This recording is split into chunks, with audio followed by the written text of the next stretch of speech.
They told me for years there was no money in podcasting. Well, they were all wrong. When you make money, let's shift over. Let's focus on the cash and the money. When you make money, say you make X amount a month, how much of that money goes towards reinvesting in other products for like specifically alternative investing, like other comics, other anime, other Funko Pops? How much actually that goes towards like traditional investing, like maybe gold, crypto? I don't know if say crypto, but gold, stocks, whatever. And how much of that goes to like rent, food, and necessities or beer? So right now I'm lucky. So I'm right now living at my home, and my parents aren't charging me for anything. So COVID has forced me into a sort of crazy corner, and then I'm in between work right now. But when I was working and doing this, we'll go off that. So my job paid for my rent, and it paid for my food, and I had a little bit of extra money, to basically pay, to have some fun, buy a new video game. And I was living perfectly comfortable, and then also take some money and sort of throw it into the investment pool for comics. And then I was buying some stock and some other stuff. And then, so that with my alternative investing, none of my real money, I guess, for my job ever has been really put into this, except maybe about $10,000 over 10 years just to start it up.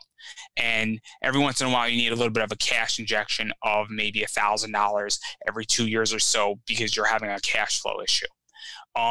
Beyond that, this has all been a lot of cash flow has sort of happened with this in the last, I would say, 6 years when I started selling a lot. So what winds up happening, since none of this is going to food, rent, or anything like that, what winds up happening is that I pay the item back itself. So let's say that I sold an item and I bought the item for $20 and I sold it for $30 and I made $3 on it. That goes in. The $3 is put aside and gets broken down into what is now going to be taxes coming up. A portion of that, probably a third, just in case it's a disaster. And then the other $2, I get to do whatever the hell I want to do with it. And either I'll throw it into crypto. If I think crypto is good, I'll throw it into stocks, or I'll just put it into my brokerage account. Sometimes I'll just leave it sitting around for a rainy day because, well, I don't know what I'm going to do with it. But I pay myself back. But rather than pay myself back, what I do is I buy a new item. So I immediately take that money and buy a new item. And then the remainder, a third of it's going to be going to taxes. And then the other $2 go into an investment that produces interest in some capacity, whether that's a crypto position or whether that's just in a stock. And what I mean by interest is dividends. And then my dividends get reinvested.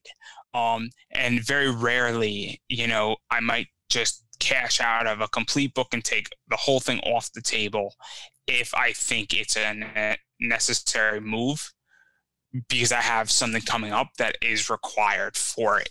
Such as, if I'm $100 short and it's Christmas time and I just sold a book, if you take $100 off, once a year off of a book and you're selling 1,000 items a year, it's not that big of a deal because, well, you got to get somebody a Christmas gift. But when I was working, I had an emergency fund. So I was never, ever put in danger. Very smart. And it was only a little cash infusions.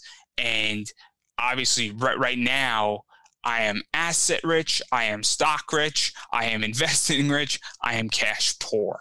And that's why I'm selling a lot more stuff and moving stuff out and slightly discounting things by maybe like $5-10 so I can get back up to a better cash position.